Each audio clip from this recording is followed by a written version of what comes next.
So guys, for the first method, you want to go to search and type in mail. Now you want to click on app settings. And then once you're on this, you want to scroll down and then click on terminate. Now you want to click on reset and then click on reset again. You want to reset the mail application.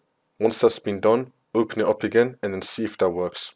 If that's still not working, then for the second method, you want to go to search and type in Windows PowerShell. Now you want to run it as administrator. And then click on yes. And now once you're on this, there's going to be two commands down below in the description. You want to copy and paste them one by one. So for the first one, just highlight it, do Ctrl-C to copy it, come back to PowerShell, and then do Ctrl-V to paste it, and then click on enter. Once that's been done, we're going to do the second one. Highlight the second command, Ctrl-C to copy it, come to PowerShell, and then do Ctrl-V to paste it, and then click on enter. Once you do that, just restart your computer, come back into Windows, and then hopefully this will fix your problem.